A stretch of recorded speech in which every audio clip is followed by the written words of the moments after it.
তোমার জন্য তৈয়ার আল্লাহ তাআলার বেহেশত। बुलंद बुलंद हजरत आला सही बेहस्त जवाब जो है तमाम मंगल के बराबर में भीषण भयंकर भयावह एक अंधेरा दोज़ख। আবার শুনুন, এই ভয়ঙ্কর মানুষটা এক হিন্দু রাজকন্যা দেবীর কথায় কেমন করে সন্তান বৎসল পিতা হয়ে গেলেন, কেমন করে তিনি ধর্মান্ধতার নাগপাশ থেকে বেরিয়ে গেলেন।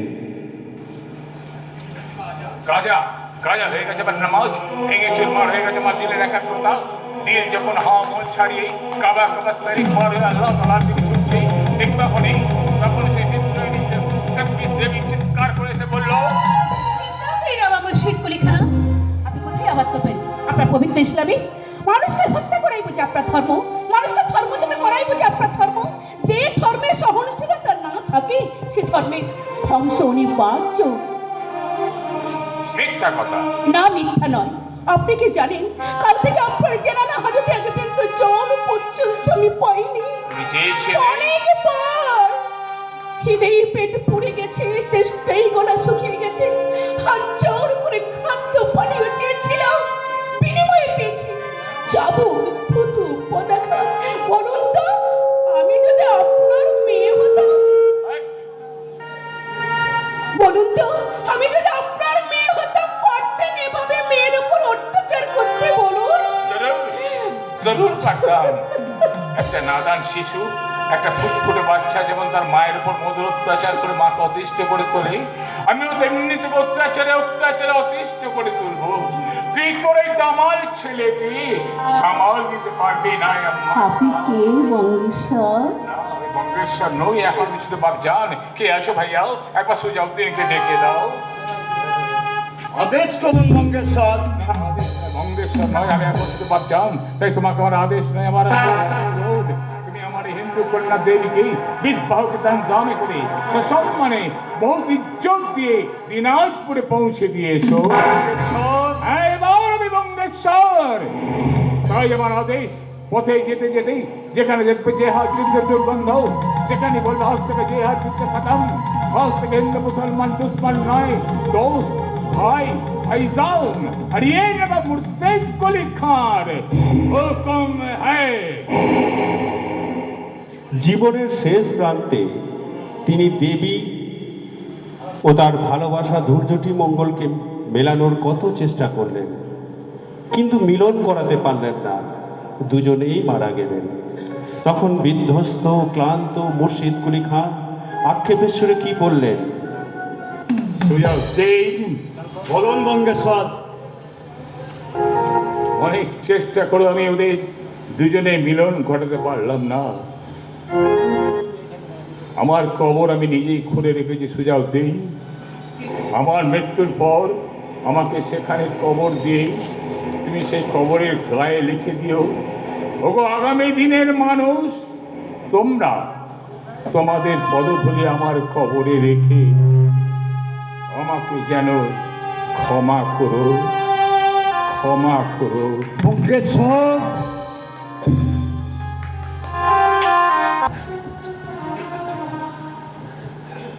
আমি এই গ্রামে আসার পর থেকে তুমি আমার পেছনে লেগেছো।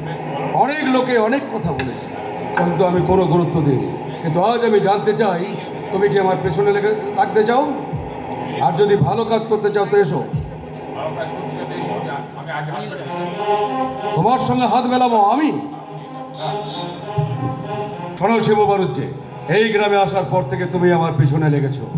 অনেক লোকে অনেক কথা বলেছে, কিন্তু আমি কোনো গুরুত্ব দিইনি। কিন্তু আজ আমি জানতে চাই, তুমি কি আমার সঙ্গে ঝগড়া করতে চাও? তুমি যদি ঝগড়া করতে চাও আমি তাহলে পিছিয়ে যাবো না। কি বলে? আর যদি ভালো কাজ করতে চাও এসো, আমি আগে হাত বাড়ি পিছিয়ে মেলাবো। তোমার সঙ্গে হাত মেলাবো আমি? হ্যাঁ, তুমি পিছিয়ে মহিলা করলে লেখাপড়া জানা শহরের সাপ শিবুরে দরাজ ছাপিতে সুর করে মাথাটা গলিয়ে দেবে, এটা সব থেকে সত্যি। একদম বাজে কথা বলবে না, বলে দিচ্ছি। যাও, কাকে জ্ঞান দিচ্ছ? তোমার মতো বাজে লোকের সঙ্গে কথা বলে সমানস, তোমার মতো বাজে সমান নেই। শোনো, গায়ে ছেলেরা তো রাস্তা দিয়ে চলতে পারে না, স্কুলে যেতে যেতে সব পড়ে যায়। রাস্তাটাকে আমরা বাঁধতে চললাম, যেটা আমার সঙ্গে থাকবে না, জোটাকে আমি ছাড়বো না। তাহলে নিজে জামা কাপড় ছেড়ে খালি কোদাল নিয়ে রাস্তা নিয়ে পড়ো। রাস্তা আর বন্ধ থাকবে না, মাটি থেকে ফসল তুলবে, মানুষের মাঝে বাস করবে, অথচ মা মাটি মানুষকে ঘেন্না করবে, তাই কখনো হয়? হয় না, হয় না। যা বললাম তুই ভুলতে চাও না, ভুললে সারা তোমার জীবন অনেক কিছুই একেবারে ভুল হয়ে যাবে, কথাটা মনে থাকে যেন। আরে যাও যাও যাও, কুকুরের মতো ঘেউ ঘেউ করে গিয়ে বাদ দিয়ে পাড়ায়। এই মহিম গাঙ্গুলি তোমাকে থোড়াই কেয়ার করে। ভাইটা চাকরির জন্য ধর্ণা দিয়ে পড়ে আছে সবসময় আমার বাড়িতে, আর উনি এসেছেন আমাকে চোখ রাঙাতে। মাথার লম্পট জানোয়ার কথাকার, বড় বার বেড়েছিস না? তোকে আমি এমন টাইট দেব যে ভবিষ্যতে তুই আর কোনোদিন মাথা তুলে দাঁড়াতে পারবি না। মনে রাখিস, আমি প্রেসিডেন্ট মহিম গাঙ্গুলি। না, আমি যাব না। আমি মাকে ছেড়ে, কাকে ছেড়ে আমি কিছুতেই যাব না। আমি চলে গেলে কে করবে মায়ের সেবা? কে দেবে সন্ধ্যাবেলায় তুলসী তলায় মঙ্গল প্রদীপ? কে করবে পঞ্চপুরের জপ? ও তার কি বুদ্ধ ভাষণের সঙ্গে তোমার? চুপ করো, তুমি চুপ করো। অমন কথা বলো না গো। আমি যাব, আমি তোমার সঙ্গে কলকাতায় যাব। যত সব ভোগার সেন্টিমেন্ট। চললাম মা, চলে এসো সাবিত্রী। ইন্দ্র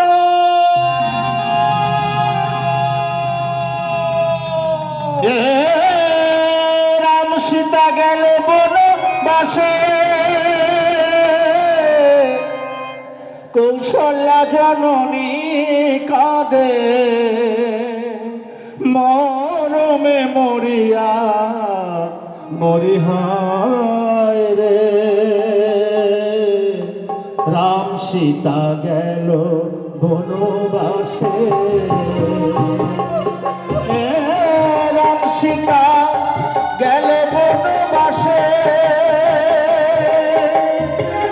কৌশল্যা জননী কাঁদে, মরমে মরিয়া মরিহায় রে। রাম সীতা গেল বনবাসে।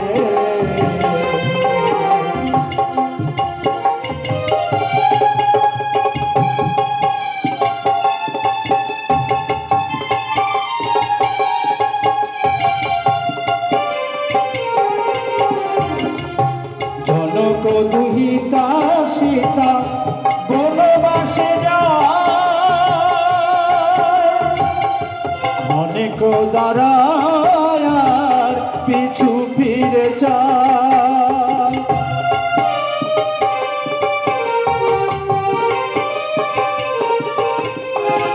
জনক দুহিতা সীতা বনবাসে যায়, অনেক দাঁড়ায় পিছু ফিরে যায়। কাঁধে যত পশু পাখি লক্ষণ মোছে আঁখি, কাঁধে যত পশু পাখি লক্ষণ মোছে আঁখি, কৌশল্যা জননী কাঁধে মরমে মরিয়া মরিহায় রে। রাম সীতা গেল বনবাসে,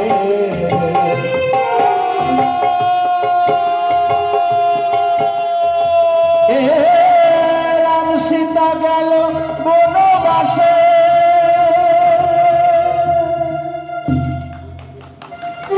কেন দেখুন সেই দৃশ্যটা। ইন্দ্র, তোরা চলে আসার পর থেকে শিবু ভাই মদ খেতে ধরেছে। তোর মায়ের শরীর খুব খারাপ। আমার চাকরি পায় তোদের খুব হিংসা হচ্ছে, তাই না রে কামাল? চাকরি? আরে চাকরি তো আমিও পেয়ে গেছি রে। কে দিল চাকরি? আমি নিজেকেই চাকরি দিয়েছি। শিবু ভাই আমাদের জ্ঞান চক্ষু ফিরিয়ে দিয়েছে, তাই আমরা গৌরীপুরি ছেলেরা ঠিক করেছি। কি ঠিক করেছি? চাকরির আশায় বসে থেকে মূল্যবান জীবনটা নষ্ট না করে আমরা কি করবি? করবি নয়, করছি। কি করছিস? চাপ ব্যবসা। যাত্রা হচ্ছে, যাত্রা। ইন্দ্র, যাত্রায় শুরু হয়েছে আজ নতুন চেতনা। তাই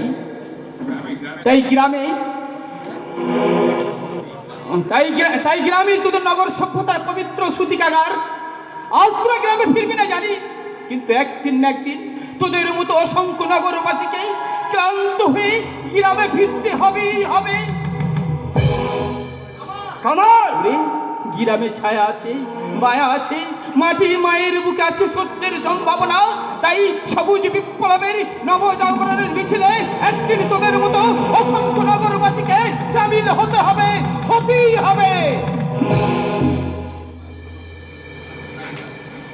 চারিত্রিক উদ্বোধন ঘটল, তা আমরা এই দৃশ্যপটে একটু দেখে নিতে চাই। কি হলো রে, তোরা এখনো পড়তে বসলি না বুঝি? আগে পড়ছি পড়ছি দিদিমণি পড়ছি।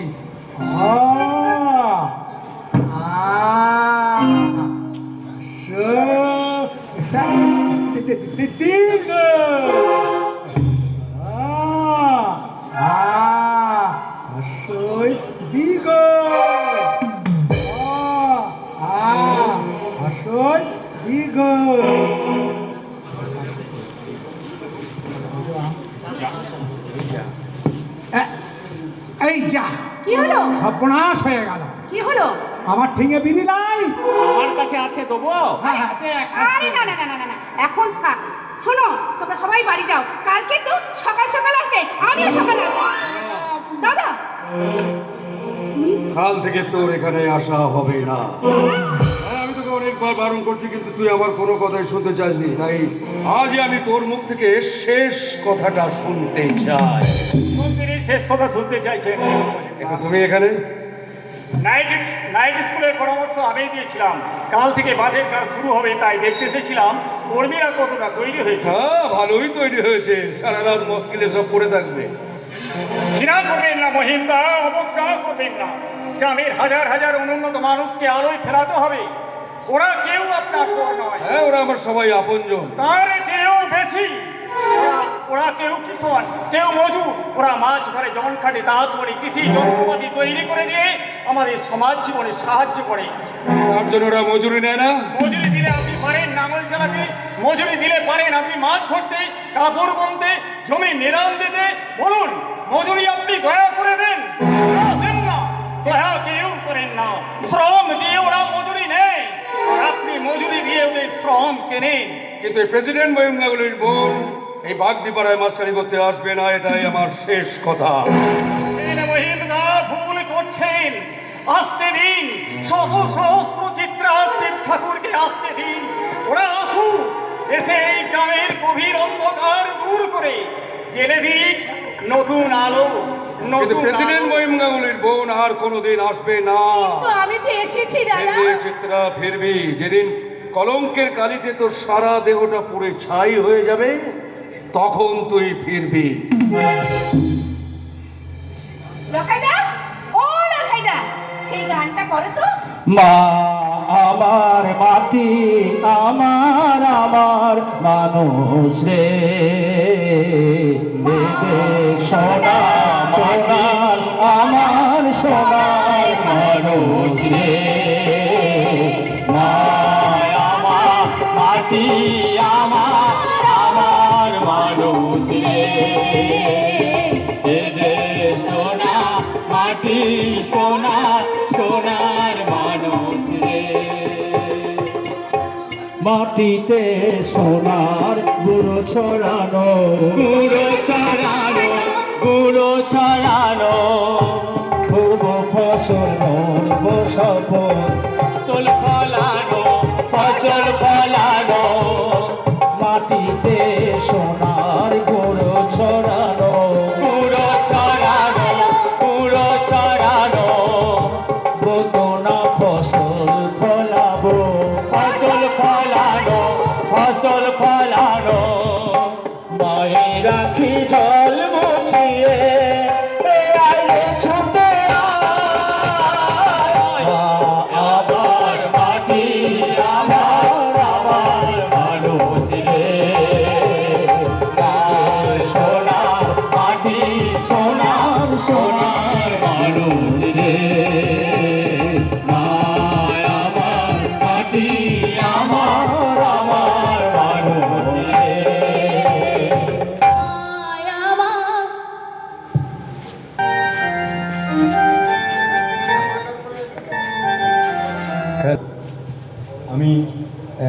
বছর 20 আগে 7 টাকা সন্তান করেছি, অনেকে জানেন। এবার সেই যাত্রার ডায়লগ সব মনে আছে কিনা জানি না, যদি কোনো জায়গায় ভুল হয় একটু মার্জনা করে নেব। আমি 7 টাকার সন্তানের সাংবাদিক শুভেন্দু মুখার্জি চরিত্রটা আমি বলবো, তার সঙ্গে কোয়াক্টার হিসাবে আরও দু একটা কথা থাকবে, সেগুলো হয়তো তাদের বলাটা তো আমি আনতে পারবো না, কিন্তু আমি চেষ্টা করব তাদের মতো বলা। সংবাদ, আজকের বড় সংবাদ, প্রখ্যাত সংবাদপত্রের সাংবাদিক শুভেন্দু মুখার্জির চাকরি চলে গেছে। তার অপরাধ, সে চোর, সে চরিত্রহীন, মিথ্যা সংবাদ সরবরাহ করার অপরাধে অপরাধী শুভেন্দু মুখার্জির বিরুদ্ধে মহামান্য আদালতে মামলা দায়ের করেছে ওই কোম্পানি।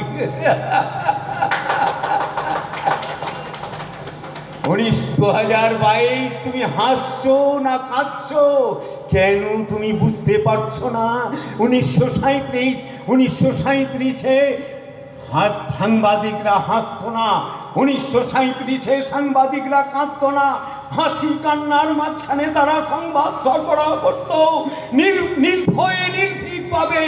আমিও তো নির্ভীকভাবে সংবাদ সরবরাহ করেছিলাম, কিন্তু আমার চাকরি গেল কেন? বাংলা, বিহার, উড়িষ্যার নবাব সিরাজউদ্দৌলা যদি জিজ্ঞাসা করত কেন আমার সিংহাসন গেল, কেন আমি পলাশীর যুদ্ধে পরাজিত হলাম, তাহলে মৃত মোহনলালের কঙ্কাল ঠক ঠক করে কাঁপতে কাঁপতে উত্তর দিত, আরম্ভনা আমাদের সঙ্গে ছিলেন যে মীর জাফর আলী খান, সেই জাফর আলী খান আজ মরে যায়নি। রামায়ণের বিভীষণ রাজ ঘরে ঘরে বিরাজ করছে। মহাভারতের সকল পাশা খেলায় যুধিষ্ঠিরকে হারতে হয়েছিল। আজও তারা অনুপরমাণু হয়ে বিশ্বের সব পরিবেশে ছড়িয়েছে। কি করে তোমার ধর্মরাজ্য প্রতিষ্ঠা হবে? ধর্মরাজ যুধিষ্ঠির, কথাটা মিথ্যে নয়। হ্যাঁ, আমার যে ঝড়ে ঘাটা পুড়ে যাচ্ছে, আমার বাড়িতে আমার একমাত্র মা, আমার বোন ভাবছে কি করে তারা সংসার চালাবে। কারণ আমি সংসারে তো একটা পয়সাও সঞ্চয় করিনি। আমি সঞ্চয় করেছিলাম সত্য, নেই ধর্ম আর কর্তব্যকে। আমার জীবনের সেই সত্য, নেই ধর্ম, কর্তব্যরা আজ ককটেল পার্টিতে যাচ্ছে জীবনটাকে উপভোগ করতে। আমি কর্তব্যকে আমি সত্যের জায়গায় আমি জমা দিয়েছি, তাই আমি আমার পকেটে রয়েছে উপভোগের পার্থ। আমি ন্যায়ের বুকে লাথি মেরে অন্যায়কে জিতিয়ে দিয়েছি, তাই পকেটে আমার লাখো লাখো টাকা। আমি পুলিশ অফিসার, আমি প্রকাশ্য রাজপথে লরিয়া ওনার কাছে ঘুষ নিয়ে আমি আমার সত্যকে ধর্মকে বিক্রি করেছি। কিন্তু নারী ধর্মের শাশ্বত সত্য সেও কি তার ভুল বুঝতে পারবে না? হ্যাঁ, আমি ভুল বুঝতে পেরেছি। আমি আমার বাবার কাছে সমস্ত জবাব আমি চাইবো, কিন্তু সত্যের সামনে প্যালেস্টাইনের প্রান্তর রাজার বিচারে প্রাণদণ্ডে দণ্ডিত যে ক্রাইস্ট নিজের মরণের ক্রুশ বয়ে নিয়ে চলল নীরবে নিভৃতে। তারপর ক্রুশ বিদ্ধ হয়ে শান্ত কণ্ঠে হাসতে হাসতে বলেছিল,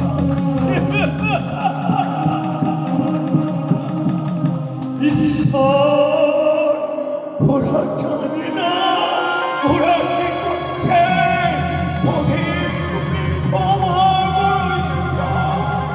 শুভেন্দু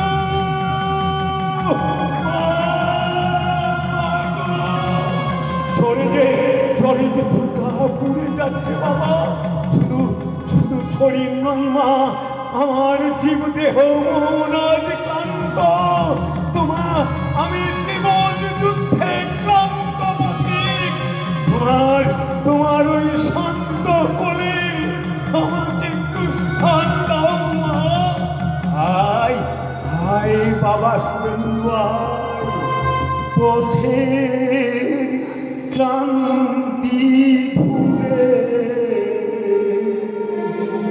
স্নেহ ভরা খুলে তবু মা গো বলো কবে শীতল হব,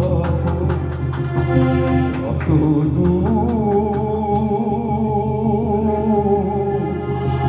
আর কত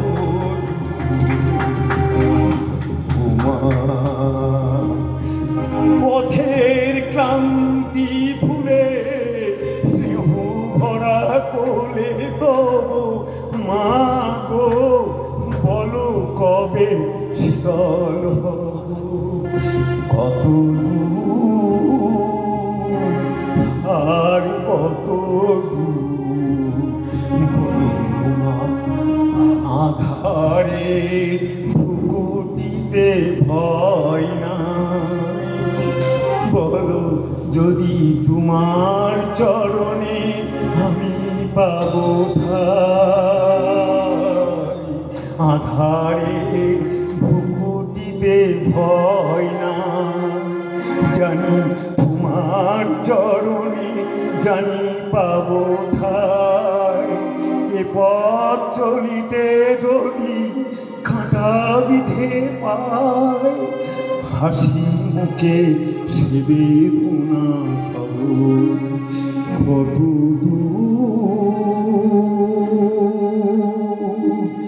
আর কত দূর বলো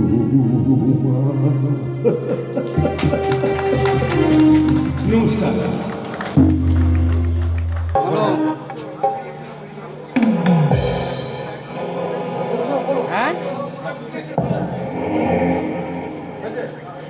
কোথায় আছি জানো আমি? মা মাটি মানুষের অক্লান্ত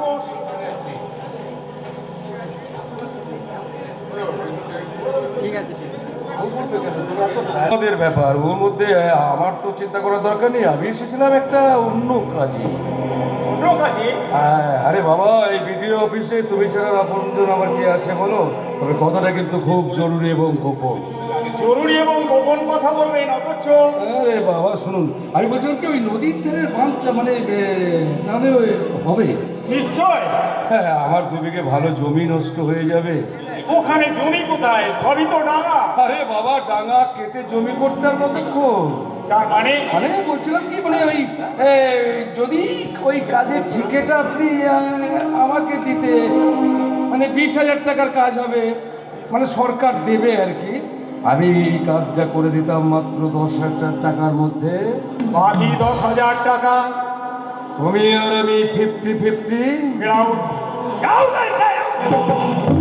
আপনি আমাকে চোর তৈরি করতে চাইছেন? আপনি আমাকে চুরি করতে বলছেন? কিনারপুরের মহিন্দা হঠাৎ আমার মাথায় রক্ত লেগেছিল, তাই আমি আপনাকে অপমান করে ফেলেছি। বিশ্বাস করুন, আমি ভাবতে পারছি না আপনার মতো অসংখ্য মহিম গাঙ্গুলির সঙ্গে আমি কি করে লড়াই করব। আমি কিছুতেই ভেবে উঠতে পারছি না, আমি কিছুতেই ভেবে উঠতে পারছি না।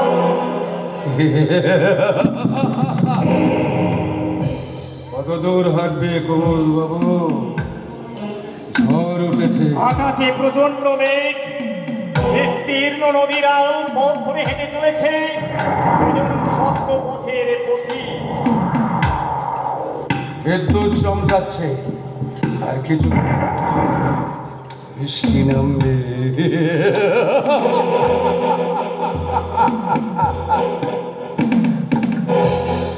যাত্রাপালার সর্বশেষে অসীমের চক্রান্তে 30,000 টাকা তছরূপের অপরাধে ইন্দ্রকে জেলে যেতে হয়েছিল।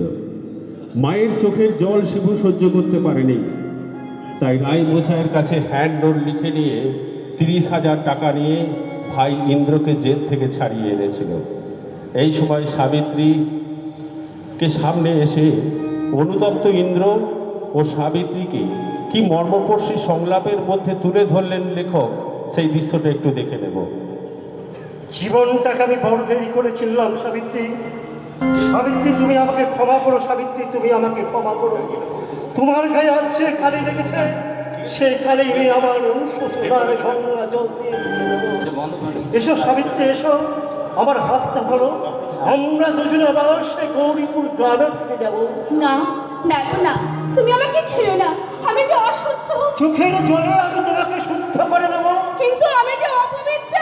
জীবনের মন্ত্র দিয়ে আমি তোমাকে পবিত্র করে নেবো। আমি যে সাবিত্রীর মৃতদেহ। আমি এই যুগের সত্যবান, যমরাজের কাছে প্রাণ ভিক্ষা নে, আমি তোমায় ফিরিয়ে নেব। এই নাটকে আরেকটি গান আছে, যে গান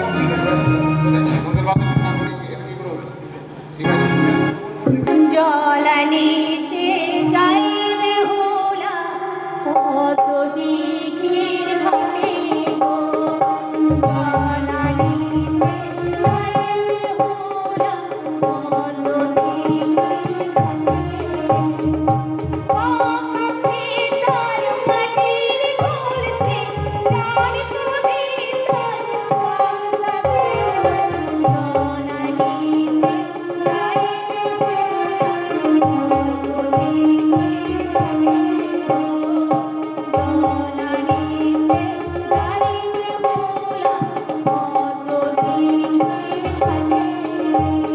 আর এবারে মরে মাটি হব,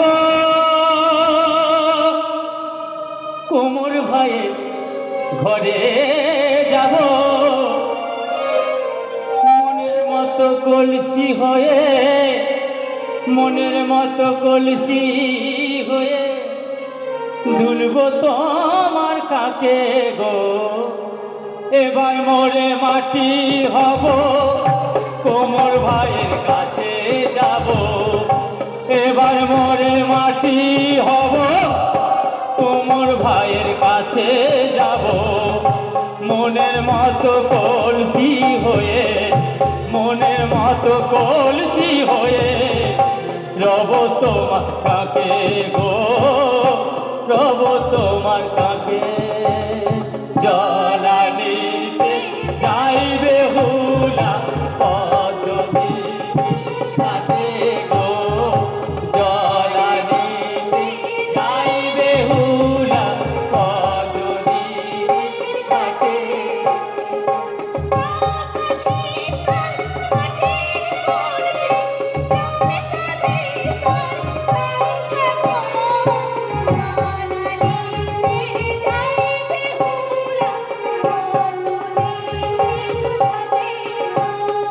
আর এবার মরে শোনা হব,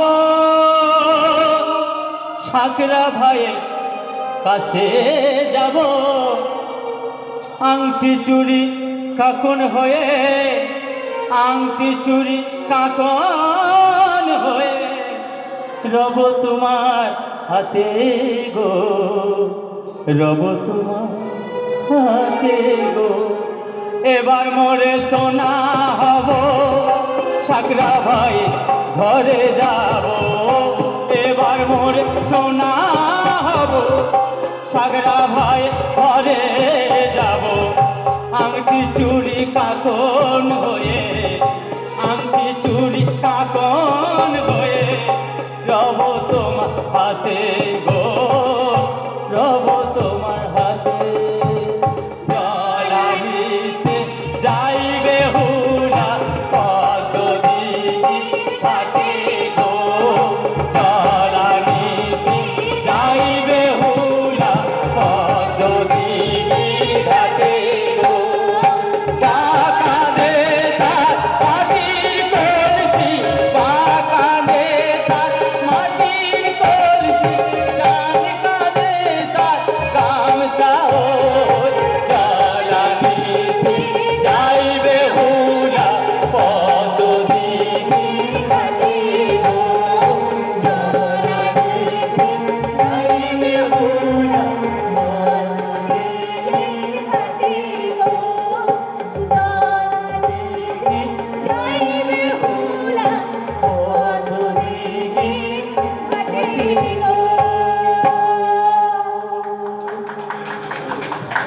হোক মা মাটি মানুষের অক্লান্ত সেবায় পুর পূজায় চিরকাল সহস্র মানব মন হতে রাত্রি মুছে পৌঁছে দেয় ফুটন্ত সকাল, ফুটন্ত সকাল, ফুটন্ত।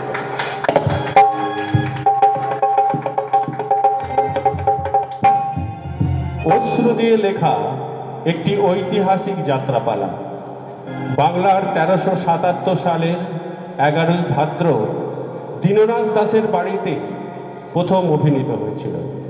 যাত্রাপালাটি আরও আগে লেখা। কলকাতার সুপ্রসিদ্ধ সত্যাম্বর অপেরা কর্তৃক অভিনীত হয়ে গেল কিছুদিন ধরে। আশাপাশি গ্রাম রায়গ্রাম ও মামুদপুরের ঘটনা হিন্দু মুসলমান দু জাতির মধ্যে অশিক্ষিত গোঁড়া সমাজের মানুষ পরস্পর প্রতিদ্বন্দ্বী হয়ে উঠেছিল। এটা বুঝতে পেরেছিলেন লেখক ভৈরবনাথ গঙ্গোপাধ্যায়, তাই তার লেখনীর মাধ্যমে সেই ঘটনার প্রতিবাদ জানিয়েছিলেন। তিনি খুঁজে খুঁজে বার করেছিলেন এই রায়গ্রাম মামুদপুরের ঘটনা। উভয় সম্প্রদায় মানুষদের আন্তরিক সহায়তায় রচিত হয়েছিল অশ্রু দিয়ে লেখা নাটকটি। অত্যাচারে হাবসি তখন বাংলার মসনদে নাম মজফর সহ, তার ভাই আসগর আলী হলো বাংলার। এই নাটকে উল্লেখ আছে এর মধ্যে মানুষ তারপরে তো ঠাকুর নাকি? কোনো ভয় নেই বাবা, কোনো ভয় নেই। তুমি যাও ঠাকুর ঘরে থাকো, আমি বাইরে থেকে তালা বন্ধ করে দেবো। ওই ভেড়ার বাচ্চারা যদি আমাকে জিজ্ঞেস করে, আমি বলবো না তো বাবা, কাউকে দেখিনি। কি বলবো এই মুখ পুরা ভগবানকে? কেন রে বাবা, কেন কেন মানুষ তেমন ভাগ করে পাঠালি? হয় হিন্দু নাই মুসলিম করলেই তো লেটা চুকে যেত বাছা। আপনারা ভাবুন কি উদার ও প্রতিবাদী চরিত্র নাট্যকারের চিন্তা ভাবনার ফসল। এলোকেশির এই ধরনের ভূমিকার কথা অনেক জায়গায় আছে, কিন্তু সময় সংক্ষিপ্ত।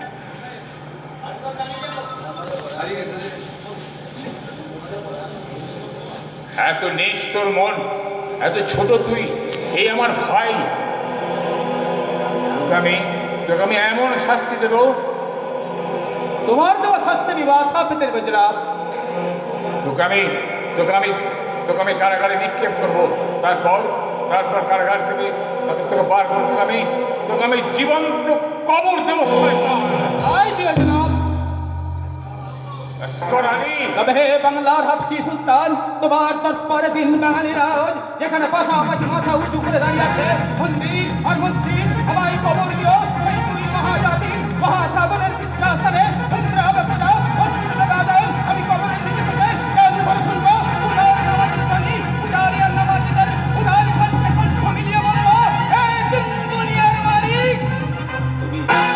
তুমি আমার অভাগা ভাইস্তানের অন্ধকার দিলে একটু আলো দিও মেহরবান, একটু আলো দিও।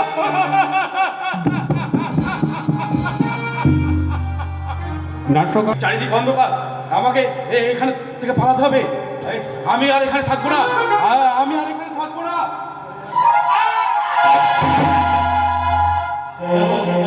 তাহলে দেখুন, মা মহারানী শাশ্বতীর ছেলের এই নোংরা সাম্প্রদায়িক চিন্তাকে প্রশ্রয় দেননি। সে নিজের হাতে নিজের সন্তানকে হত্যা করেছিল।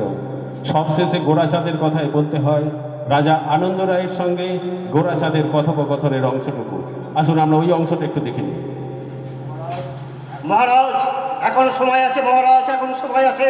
চক্রান্তকারী পুত্রের কারসাজিতে মোহগ্রস্ত হয়ে যুবরাজের প্রতি আপনি অবিচার করবেন না। তাকে মুক্তি দিলে সে একাই করবে এই সর্বনাশা লড়াই থামিয়ে দিতে। আজ এই পর্যন্তই থাক, বেশিক্ষণ থাকা আমার চলবে না। লড়াই আমাকে থামাতে হবে। কেউ সাহায্য করুক না করুক, কে এগিয়ে আসুক না আসুক, এই গোরাচাঁদ একাই এগিয়ে যাবে উদ্ধত হিন্দু মুসলমান অস্ত্রের মাঝখানে। তাদের যদি পরাজয় যাবে, পরাজয় মূর্খ মেচ্ছ কাফের গোরাচাঁদ তার এই দুঃখিনী বাংলা মায়ের চোখে জল মুছে দেবে। মাগো, জন্ম আমার কোথায় আমি জানি না, মা বাপকে আমি চোখে দেখিনি। হিন্দুরা এসেছে ভাতের থালা নিয়ে, মুসলমানরা এসেছে রুটির পাত্র হাতে নিয়ে।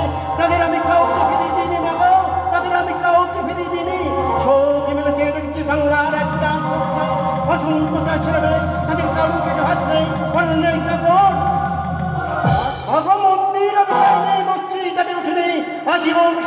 হচ্ছে যে মানুষের পুজো। এরপর নাটকের সেটা হলেন গোরাচাঁদ এবং হুসেন তাকে কি বলেছিলেন, যুগ দেবতা গোরাচাঁদ, তোমার স্বপ্ন আমি বাস্তবে পরিণত করব। তোমার চিতাভস্য আমি গ্রামে গ্রামে পথিত করে তৈরি করে দেব সাধক গোরাচাঁদের দরগা। হিন্দু মুসলমান একসাথে করবে তোমার পুজো, একসঙ্গে গাইবে তোমার গান। বেদনা বিধুর দেশবাসীর ভস্য কণ্ঠে ওগো মহাপুরুষ, তোমার অবিনশ্বর কীর্তি কাহিনী ইতিহাসের পাতায় ভাস্বর হয়ে থাকবে। রায়গ্রামের গোড়াইতলায় এখনো আছে বিপ্লব স্পন্দিত প্রয়াস ও উদ্যমে যাত্রার বিষয়বস্তুর ক্ষেত্রে যুগান্তর ঘটালেন তিনি। ভক্তি রসের গণ্ডি পেরিয়ে যাত্রা নেমে এলো দৈন জীবনের সীমান্তে বেঁচে থাকার লড়াই। কৃষক বিদ্রোহ, ফসল রক্ষার লড়াই, তেভাগা আন্দোলন, ফ্যাসিবাদ বিরোধিতা, সাম্প্রদায়িকে মাটি কেটে মাটিকে উর্বর জমিতে পরিণত করলো। কিন্তু একদল মুনাফাবাল মানুষ তাদের জমি গ্রাম কিনে জমির প্রকৃত মালিককে দূর করে তারা হয়ে গেল ভূমিহীন, আর একজন হয়ে গেল জমিদার। কিষানির কোলে বিনা চিকিৎসায় তার ছেলে মরছে। বাবুর জমিতে কাজ করতে ক্ষুদিত কিষানের শ্মশানের দিকে বেদনাত্ম দৃষ্টিতে চেয়ে থাকে সন্তান হারা কিষানি মা। এক পয়সা তেলের অভাবে মা ছেলেকে কোলে নিয়ে কিষানি মায়ের সে কি কান্না। দৃশ্যপট কাহারপাড়ার পথ। ধনির দুলাল দাম্ভিক লম্পট দীপক হালদার চরম অবজ্ঞায় ডেকে নেয় আদুর গায়ের সহজ সরল মেহনতি মানুষ চন্দর কাহারকে। সৃজিত হয় শোষক আর শোষিতের অনবদ্য উপাখ্যান। Idiot, loafer, scoundrel, Ankush Chowdhury এই গ্রামের ছোট লোক চাষিগুলোকে এক করে আমার বিরুদ্ধে আন্দোলন করবে। অঙ্কুশ চৌধুরী জানে না যে তার মতো অঙ্কুশ চৌধুরীকে 100 টাকা আমি চাই দিতে একদিনের বেশি সময় লাগবে না। সেই ছোকরা এনে তুই আমাকে ডাকছেন ছোট বাবু? হ্যাঁ তোকে দেখছি। বলেন বাবু। তোর নাম কি? নাম তো মোর বটে শ্রী চন্দন কাহার। বাপের নাম কি? বাপের নাম থাক, কি কথা বলছিস বল? বাড়ি কোথায়? বাড়ি ওই কাহার পাড়া। কোথায় গিয়েছিলি? কাজ করতে। কি কাজ? ওই মাটি কাটতে গো, মাটি কাটতে। মাটি কাটতে? হ্যাঁ গো বাবু, ওই সরকার বাবুর জমিটা উঁচু নিচু আছে, ধান তো সেই কবে উঠে গেছে। তাই সরকার বাবু বললেন চন্দন যা কেনে ওই জমিটা কেটে একবারে সমান করে দে। তাই তো আমাদের দাদা ঠাকুর এই কথাই বলেন গো বাবু। কি বলেছে? এই দেশের ভিতরে আর কোনো ছোট লোক, গরিব লোক, বড় লোক থাকবে নাই, সব একবারে কেটে জমিন পাড়া সমান হয়ে যাবে। তুই কি আমাকে ইংরেজিতে গাল দিলি বাবু? ভালো কথা বললাম। এই ভালো কথা তুই তোর বাপ মাকে বলিস তো বাবু? ভালো কথা বললাম, রাগ করিস না। বাজে কথা বাদ দে। আজ কত মজুরি পেলি তাই বল। এক পয়সাও পাই নাই গো বাবু। কেন? আরে ওই পুজোর সময় সরকার বাবুর কাছে 10 টাকা দাদন নিয়েছিলাম, তাই তো তার বদলে 10 দিন খেতে গেলাম। মাত্র 10 টাকা? হ্যাঁ। এই 10 থেকে কদিন খাবি? 10 দিন খাটলাম, আর সরকার বাবু বলেছে 2 দিন খাটলে তোর দাদনের টাকা একবারে শোধ হয়ে যাবে। এরপরে খাবি কি? হাওয়া হাওয়া। হাওয়া?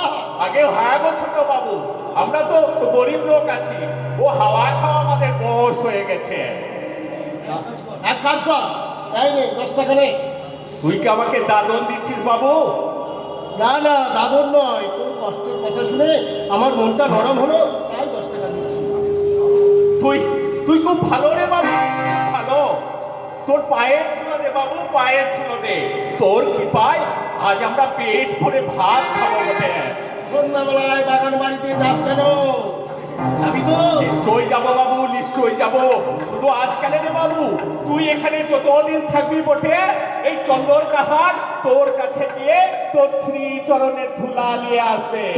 নাম হইবে দাদা বাবু, নাম হই। মাত্র 10 টাকা দিয়ে একটা মানুষ কিনে নিলাম, মাত্র 10 টাকা। কিন্তু আশ্চর্য হয়ে যায়, এরা আবার সংগঠনের 6 টাকা।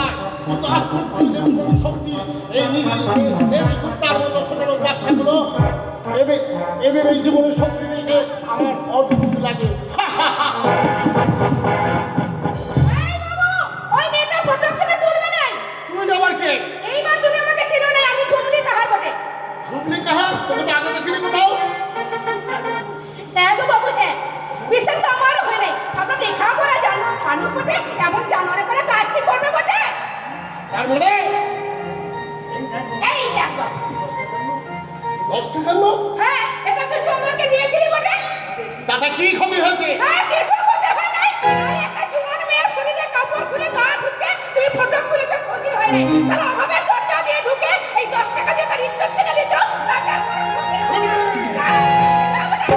ক্ষতি হয় না। তোমাদের পায়ে নিচে আমরা আর কোনোদিন পরে থাকবো নাই। ঠিক আছে, দেখে নেবো। দেখে কি নেবে গো বাবু, দেখে কি নেবে? সারা জীবন তো দেখে নিলে। আরে 10 টাকা দিয়ে সোনার পরা জমিটা আমাদের নিয়ে নিলে, 5 টাকা দিয়ে আমাদের 7 পয়সা বিকেটাও দেখে নিলে। এবার কি দেখে নিলে বলো তো বাবু? সব দেখে নিচ্ছি। তো বানাবে বুঝি? আরে দাদা ঠাকুর, তোরা একবারই ছোট লোক রে ঝুমলি। জমিদারের একমাত্র ছেলে দীপক বাবুকে তোরা প্রণাম করিসনি? দীপক, অঙ্কুশ, তোমার এই অধ্যক্ষের কথা আমি বাবাকে জানিয়ে এসেছি। এই বলো যা, ওগো দাদা ঠাকুর, ঘরে গিয়ে কি কাঁচা পাতে শুয়ে পড়ে গে যাও। চুপ কর ছোট লোকের মেয়ে। ছোট লোক ওরা না দীপক, ছোট লোক তোমরা। সহ্যের সীমা ছাড়িয়ে না অঙ্কুশ। ওই কথাটাই তো আমি তোমাকে বলতে এসেছি দীপক। কি বলতে এসেছো? তোমার দুঃসাহসের কথা। দুঃসাহস? হ্যাঁ, দুঃসাহস, দারুণ দুঃসাহস তোমার। গ্রাম বাংলা সরবরাহ মেহনতি মানুষের সংঘশক্তির পতাকা তলে সমবেত আজ কৃষক, মজুর, মধ্যবিত্ত। আর তুমি তাদের মধ্যে অনুপ্রবেশ করে তাদের সস্তায় তাদেরকে কিনতে চেয়েছো। বিশ্বাস করো অঙ্কুশ, আমি তাদের সাহায্যই করেছিলাম। তাহলে বলো হে সাহায্যকারী, বন্যার ভরসতে যখন তাদের পণ্যকুটি ভেসে যায়, কালবৈশাখীর ঝড়ে যখন তাদের টিনের মতো ঘরের চাল উড়ে যায়, পাতা উড়ে যায়, তখন কোথায় ছিল তোমার সাহায্যের হাত? খাদ্যের অভাবে সুন্দর শিশুগুলো টুকরে টুকরে কাঁদে, তখন কোথায় ছিল তোমার সাহায্যের হাত? ওদের বদলে আর মেয়ে মানুষ এগো। দিবক, ওরা চুপ করে থাকবে না। ও যাদের সব ছিল তার সব হারিয়ে আজ পাষাণ হয়ে গেছে। অস্বীকার করতে পারো ওদের কি ছিল না? কি ছিল ওদের? সোনা দিয়ে মেরেছিল সেই সুখেরই সংসার, রাক্ষসেরই অত্যাচারে হলো ছারখার। সোনা দিয়ে মোড়া ছিল সুখেরই সংসার, রাক্ষসেরই অত্যাচারে হলো ছারখার।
সুরে মেঘ ধরা তো পানি বক্ষ ভরা মধুরে ছিল কি স্বামী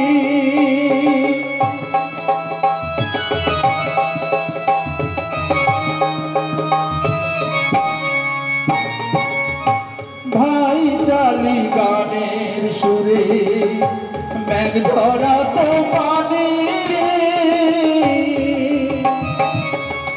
বক্ষ ভরা মধু লইয়া ছিল কি শানি কোলে খোকন সোনামণি কোলে খোকন সোনামণি হাসি তো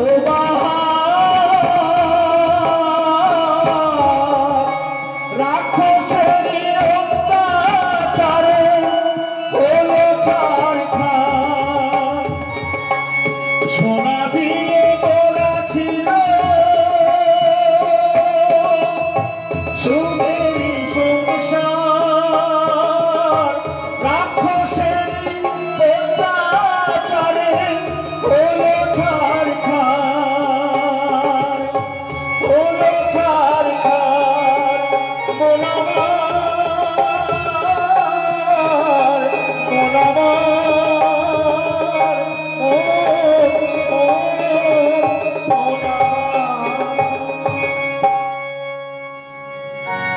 মানতে হবে খাস জমি দখল করা মানবো না মানবো না লক্ষ্যপন্থী বর্জনাথ কিষাণ মজুর জিন্দাবাদ বন্ধুগণ আজ আমরা এইখানে সমবেত হয়েছি তার কারণে হচ্ছে আমরা কিছু একটা বিষয় নিয়ে আলোচনা করছি যে কারণে আজ আমরা এখানে সমবেত হয়েছি সেই কারণ সম্পর্কে আমি তোমাদের কিছু বলছি আমাদের দেশ কৃষি প্রধান দেশ কিন্তু আমাদের সরকার কৃষি উন্নতির জন্য কোনো ব্যবস্থাই করেননি আমরা দেখছি একাধিক প্রকল্প পরিকল্পনা সব শেষ হয়ে গেছে কৃষি ও ভূমি সংস্কারকে বাদ দিয়ে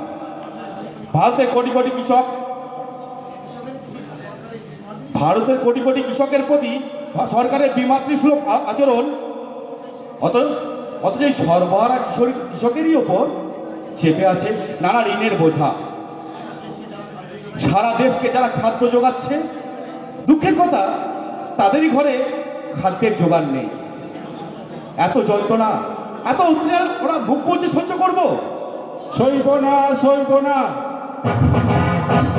সইব না সইব না সইব না সইব না অথচ সূর্য শাসক গোষ্ঠী গদগদ কণ্ঠে সমাজতন্ত্রে বলিও আওড়াচ্ছে মানব না মানব না মানব না মানব না মানব না মানব না ভাই সব কৃষি বিপ্লব সাফল্য গঠিত হলে কি হবে জানেন দেশে অর্থনীতি চাঙ্গা হয়ে যাবে আর গরিবরা 13 বিঘা পিছু জমি পাবে এতে তাদের ক্ষমতাও বাড়বে বাঁচার মতো বাঁচতে চাই বাঁচার মতো বাঁচতে চাই বাঁচার মতো বাঁচতে চাই কিন্তু সহজে ওরা বাঁচতে দেবে না তা যদি হতো খাদ্য চেয়ে মানুষের ওপর গুলি চালাতো না গণতন্ত্রের প্রতিবাদ করার জন্য বুকের রক্তে মাটির লাল হয়ে যেত কৈফিয়ত দিতে পারো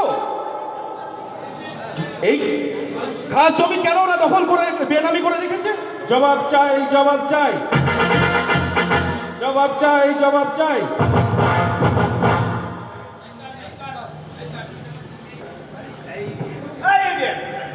ড্রাইভার ফোন দিচ্ছে শুনতে পাচ্ছেন না রাস্তা দাঁড়িয়ে কি করছিস ফুটপাত নেই ফুটপাত আছে স্যার কিন্তু জায়গা নেই মানে ওই দেখুন দেখুন স্যার দেখুন মানুষ আর কুকুর একসঙ্গে শুয়ে আছে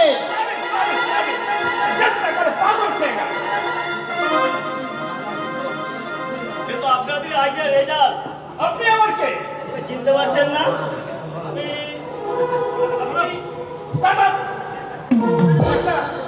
একটা পকেট মনের কথা আমি শুনতে চাই না। কি বললে? আমি পকেটমার? তাই তো বাকি। চট্টগ্রাম পাঁচ ননসেন্স।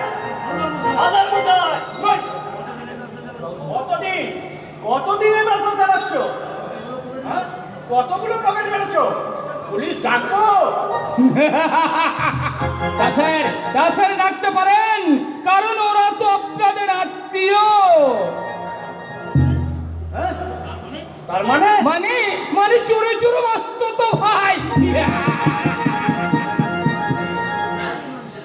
Shut up, Robert!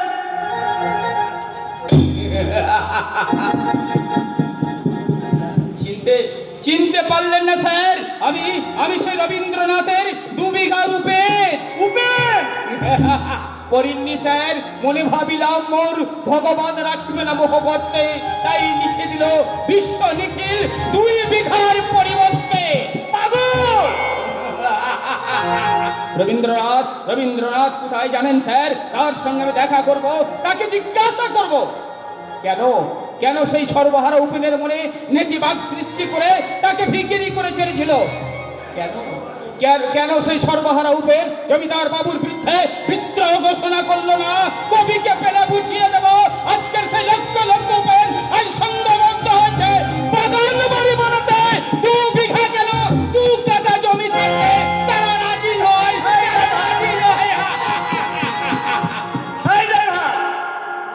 গাড়ি মেরামত করে এখন বন্ধ কর। পুলিশ না স্যার না। রবীন্দ্রনাথের সর্বহারা উপেনটা আজ কাজী নজরুলের বিদ্রোহী কণ্ঠে ওদের প্রতিজ্ঞার বাণী। আমি চিরবিদ্রোহী রণক্রান্ত, আমি সেই দিন হব শান্ত, জবৎপ্রীতের ক্রন্দন রল আকাশ বাতাসে ধরিবে না, অত্যাচারীর খাদ্য কৃপণ ভীম রণভূমে রণিবে না, সেই দিন হব শান্ত, বিদ্রোহী রণক্রান্ত, আমি সেই দিনই হব শান্ত। চললাম স্যার। মিস্টার চাবুক! হ্যাঁ স্যার, হ্যাঁ মিস্টার চাবুক। হয়তো আমি চাপকে দেবো। যারা এখনো এইসব ধনপতিদের হুজুর বলে সেলাম ঠকে, যারা ঘুমায়, চোখের সামনে জানোয়ারদের দেখে যারা নত করে থাকে, সেই সমস্ত মানুষকে আমি আচ্ছা করে চাপকে দেবো।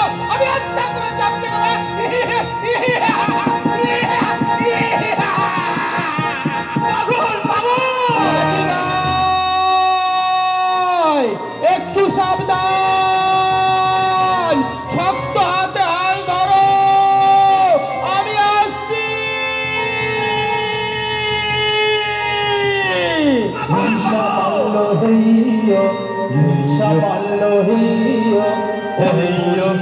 ঝরতে সহসে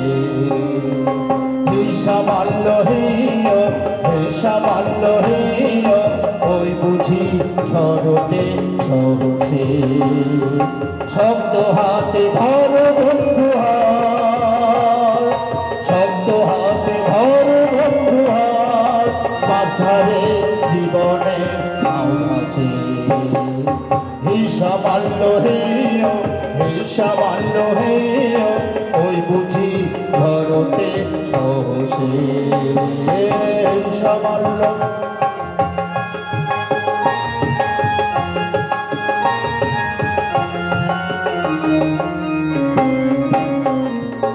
আধারের যাত্রী মোরা সকলে পাড়ি দেব সেই দেশে সদলে, আধারের যাত্রী মোরা সকলে পাড়ি দেব সেই দেশে সদলে, যে দেশে সব পাখি হয় না, যে দেশে রাত মানে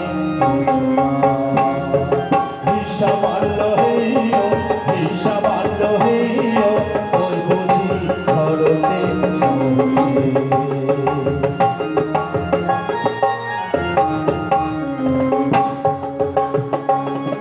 ঘুম ধরে আভেতে পাঁজরে, ঘুম ধরে আভেতে পাঁজরে, মন তবু সংগ্রামে আহারে, ঘুম ধরে আভেতে পাঁজরে, মন তবু সংগ্রামে আহারে, আমাদের শপথে নিশানা, আমাদের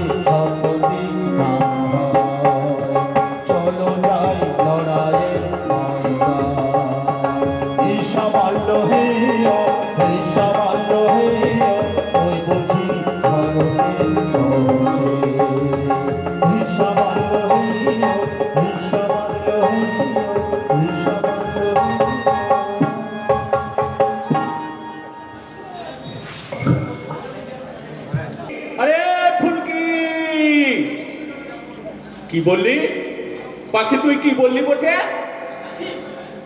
পিউ কাহা? আরে আমি তা কি জানছি? আমি কিছুই জানছি না বটে।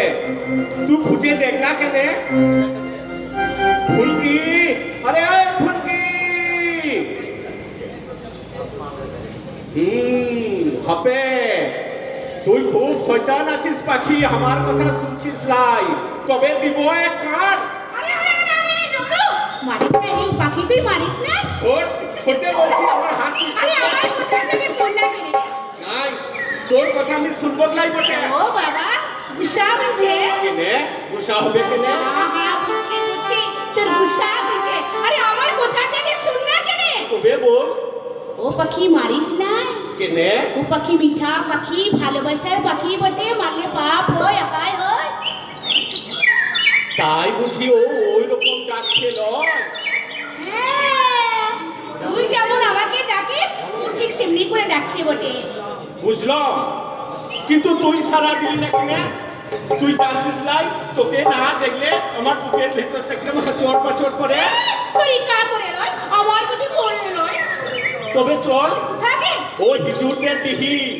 ওরা বলেছে ওখানে গেলে খিচাড়ি দিবে, কুলাই দিবে, আর দেবে হারিয়াজো। আরে নাই নাই, আমি নাই দিবে। ফুলকি, হ্যাঁ রে হ্যাঁ, সে ভারী খারাপ আছে, মন্দ আছে। মাস্টার বলেছিস খেলে লিসা হয়, শরীরে মাতন জাগে, না রে আমি নাই দিবে। মাস্টার সে কথা বলেছে? হ্যাঁ বলেছে লিসা বলে ওই শহরে জোয়ান ছোড়াগুলো শেয়ারের পরে নজর পরে তাকায়, সে কি ভালো বটে বল? বুঝলাম, তোর কথা আমি সব বুঝলাম রে ফুলকি। কি বুঝলে বন্ধু?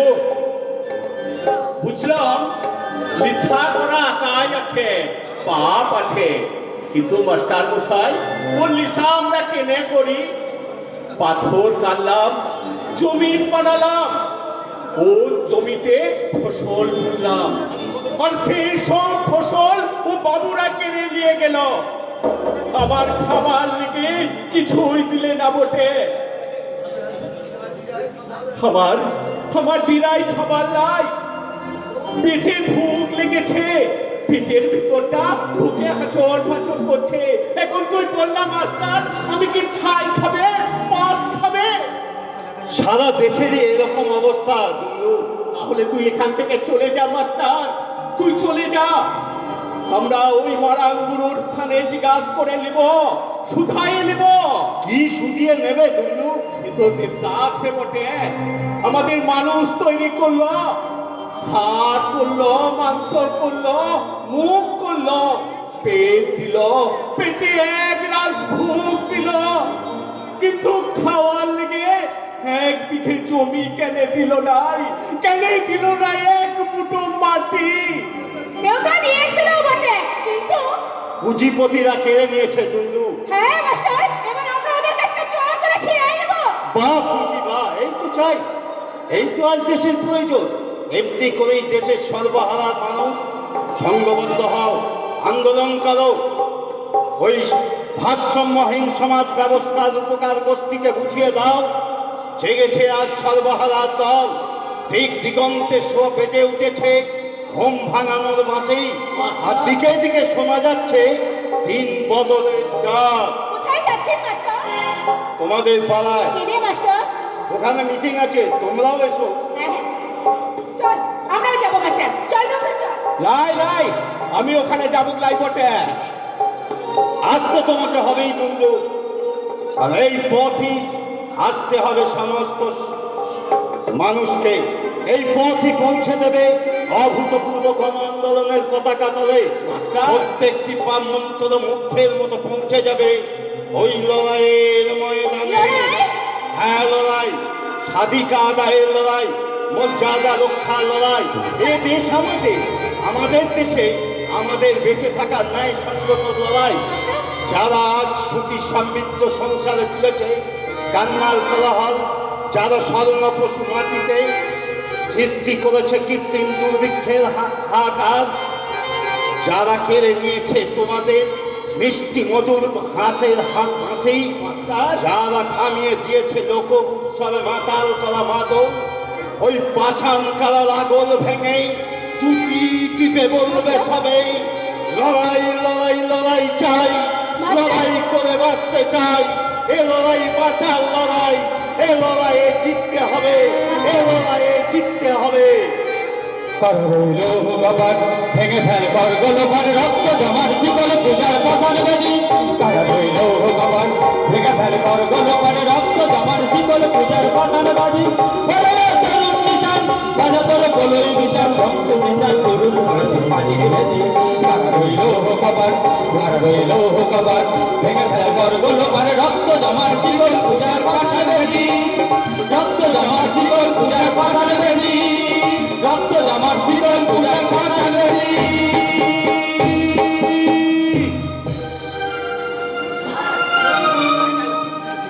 পালিয়ে ওরা যাবে, পালিয়ে ওরা যায়, কিন্তু পালিয়ে কি ওরা বাঁচতে পারবে না। ওদের পূজা শাসনের দাঁড়িপাল্লা যখন জনসাধারণ কেড়ে নেয় তখন ওরা বাঁচতে পারে না, ওরা পাগল হয়ে যায়, মরিয়া হয়ে যায়, উঠে আসে তোমাদের দিকে, শাসনের শেষ যন্ত্র নিয়ে উঠে আসবে তোমাদের দিকে। তাই বলছি কমরেড, আমাদের মোকাবেলা করার দিন সমাগত, আমরা এর মোকাবেলা করব, আমাদের শপথ নিতে হবে, সমাজতন্ত্র রক্ষা করার জন্য দরকার হলে প্রাণ দেবো, সাম্যবাদ কায়েম করার জন্য প্রয়োজন হলে আমরা রক্ত দেব, তবু আমরা ওই আপসহীন সংগ্রাম আমাদের চালিয়ে যাব। আমরা কোনো অবস্থাতেই ওই গুজরাটের সঙ্গে হাত মেলাবো না। তাই বলছি কমরেড, আমাদের এই আপসহীন সংগ্রাম চলছে চলবে, চলছে চলবে, ইনকলাব